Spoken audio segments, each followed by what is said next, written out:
It's the end of day 3. Hiking just got real today. That was a 10-hour day. 10-hour day with a 12-minute boat ride at the start. Oh, first part of the day was a lot of road walking. Get to the end of Kerry's Cave, then that's road walking all the way into Wee Jasper. That was okay, that was pretty cruisy. I didn't push hard because I knew I had big stuff coming, so I took it quite easy. Went and got to my food drop. Gee, I mean 8 days isn't my best idea, but that's what I've got, so it's basically 4 kilos extra going into my pack, and did I feel it. I got up the first climb behind Wee Jasper. Okay, got up to the top, that was alright. I descended fine, that's okay. Then we hit Mount Wee Jasper. Oh, 2.5 hours to get to the summit. That is a killer, that hill. Really is tough. It's so rough. Even when it's taking you along the side and it's level, it's just so rocky and really technical to do. And then it'll shoot you up and it just takes you straight up. It says, look, there you go, there's the top, just go for it straight. We don't do switchbacks here, it's just straight. So that was tough. And I can feel it in my shoulders here, where the harness is sitting with the extra 4 kilos. I think my pack really is on the limit of the weight it can carry. So I'll have to look at it tomorrow. What I tried to do later on when I got to the top was I tried to get my pack up higher and cinch my waist belt right up over the top, so sitting above my hip bone, and that sort of relaxed it there, and I had to open up the sternum strap so that they then sat out here, which is not ideal because the pack's quite heavy backwards, which totally changes, you know, your center of gravity when you're walking. But I had to give them a rest on my shoulders. They were not liking it at all. So I've got to eat food. I've got to lighten this load. So it's interesting.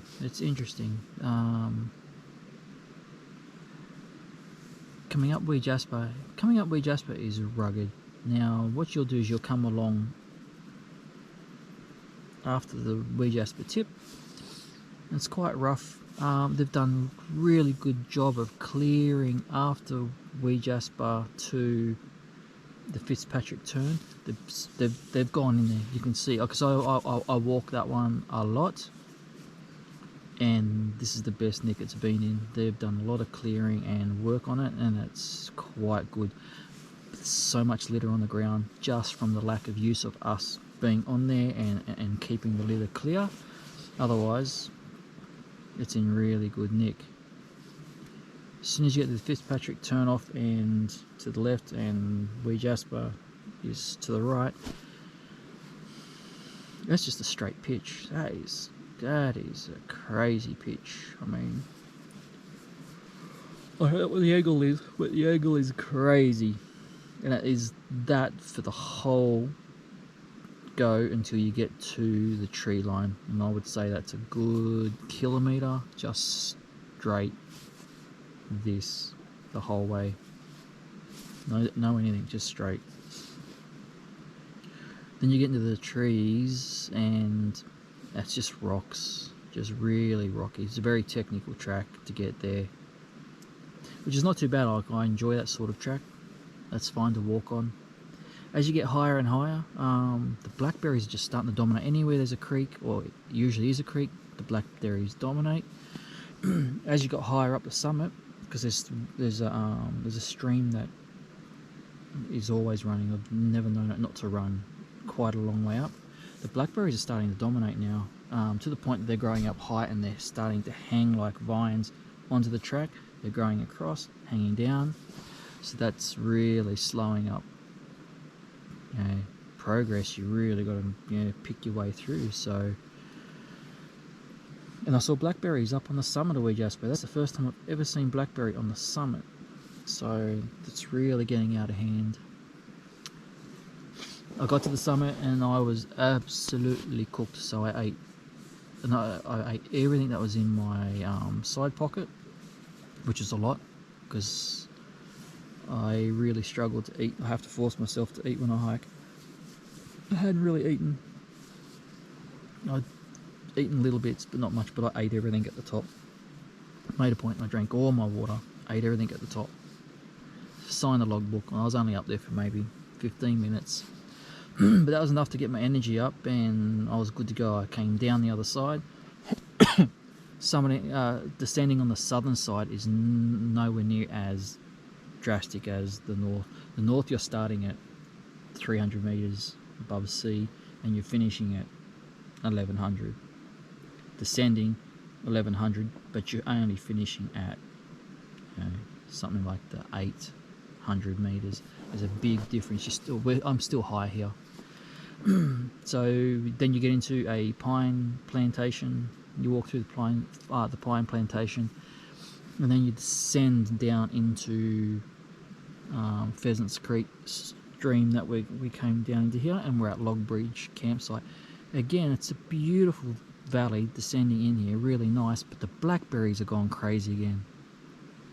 Just crazy. So the last, I guess, 2 kilometers was really slow going because I had to pick my way through all the blackberries. There's blackberries here even, so really nice. They have a brand new shelter here, which is a lot like what you would see of the American lean-tos that you see on the Appalachian Trail and those sorts of things here. It's a covered area. It's got a raised sleeping deck in there. It's got like table benches in there. Even the ground is paved out the front, so there's no mud to walk. It's a great idea, wrong place. So it's very damp in here. The mosquitoes at the moment are crazy. I can just look at my netting here and there's 15-20 mosquitoes staring at me, so I wouldn't want to sleep in there because you'd just be getting punished by mozzies the whole evening, so I wouldn't do it. But it's a great idea. I think if they did that in any of the other places, especially ones that are exposed and don't have a mosquito problem like here, I think that's the way to go. Because if that had been the case and I hadn't rocked up here and just found mosquitoes having a crack at me straight away, I would have went in there. I wouldn't have worried about pitching. I would have went in there because my tent is still wet from the deluge it copped last night. So it's actually damp inside and it's damp outside. So I have to somehow get this thing to air out and dry. So we will see. Tomorrow is a day, because the day after it is a forced detour day. If I do what I was planning to do, which is to go to Boswell campsite, excuse me, the next day is 53 k's. I can't do 53 k's, even if it is all road walking. I can't walk 53 k's. So tomorrow's plan is get up, go. I'm setting my clock now to wake me up at 5, because then that's still the same time as daylight savings would have been if I was getting up. So I'm going to set it to 5 and I'm going to get going at 6 because the light starts to disappear quite quickly. So I need to get myself that hour earlier, so I have that hour at the back, because I didn't have it here. I got into here, it was already getting dark in here, because in a valley it's dark already, so I don't want that to happen again. And that extra hour will give me 4 or 5 k's extra. My plan is tomorrow to get to the campsite I was going to stay at. I'll eat my dinner. I'm not going to unpack, I'm just going to eat my dinner. Fill up on water, including the bladder, so I'm going to make sure I'm quite cameled up. It's going to be heavy. And then I'm just going to go until I've had enough. I'm just going to find a place, quiet place somewhere, and I'm just going to pitch there.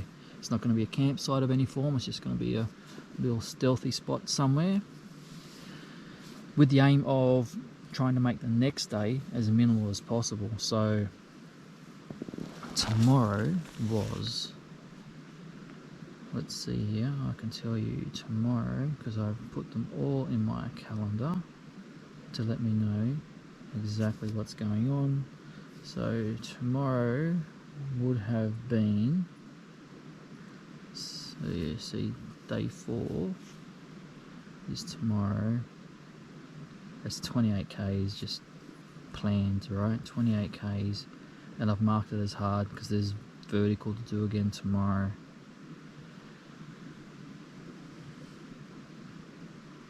I think Boswa is like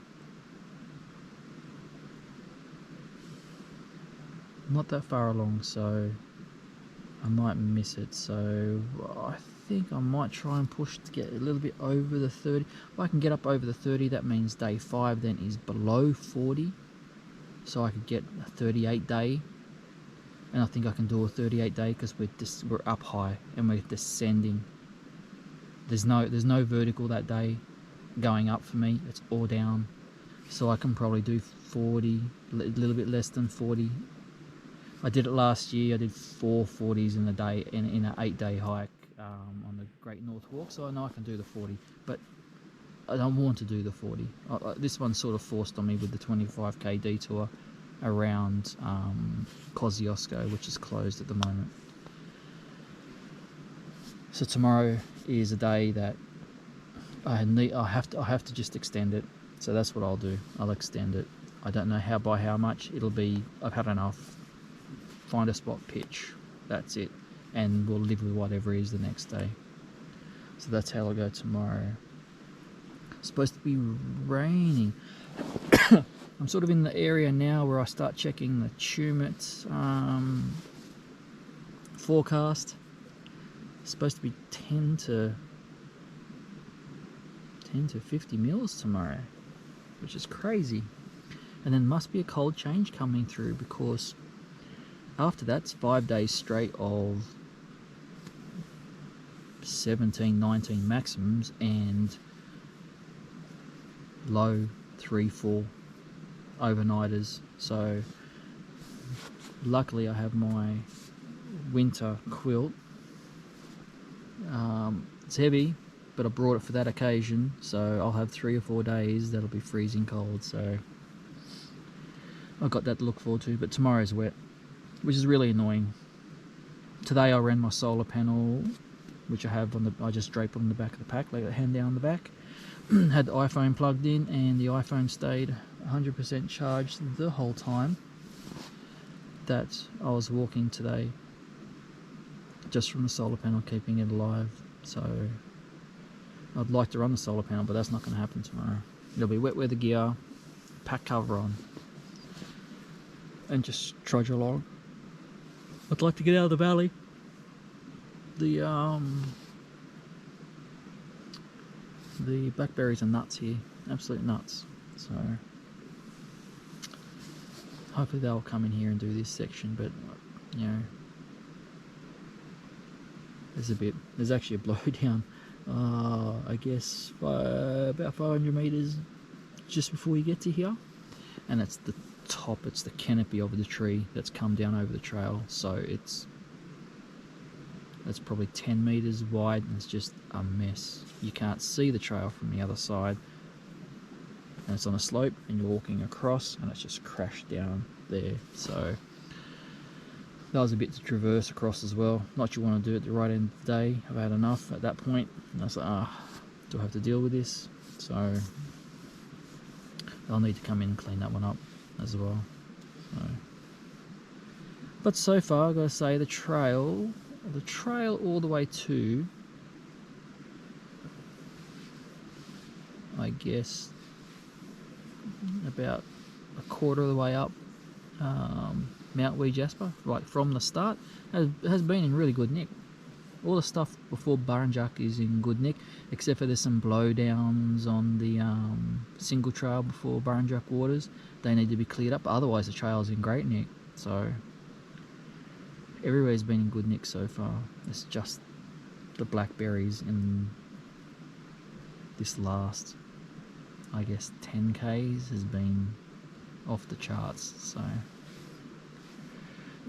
it's hard, I gotta say. I must admit, it's hard. If you want to get water, it's impossible. You can hear it. You can hear it now. Luckily, just here to the side, there's a little opening. I can get water at the creek. Although they do have a tank that has a tap, that's fine. But you know, when in room, use the creek water. So which is what I'm doing, so I can access it here.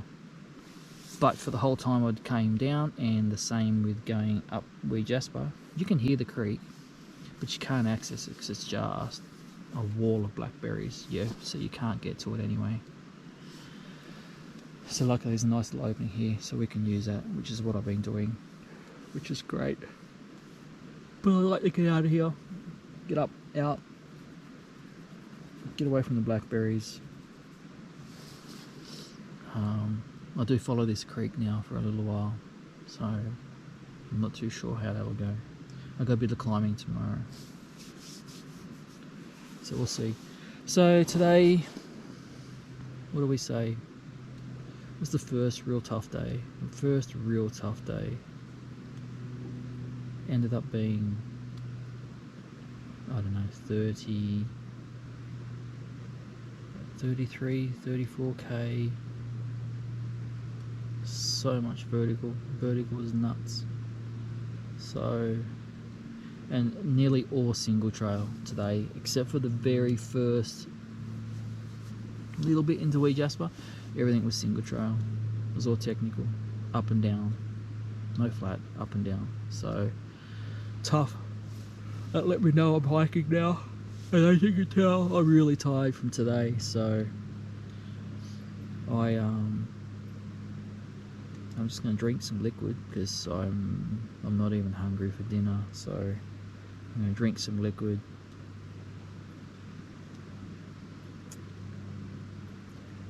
Check my gadgets, make sure they're all charged, ready to go again tomorrow, and that's it. I'll pull a beanie over my eyes and go to sleep, I think. Right, I'll see you in the morning. Take it easy. Catch ya.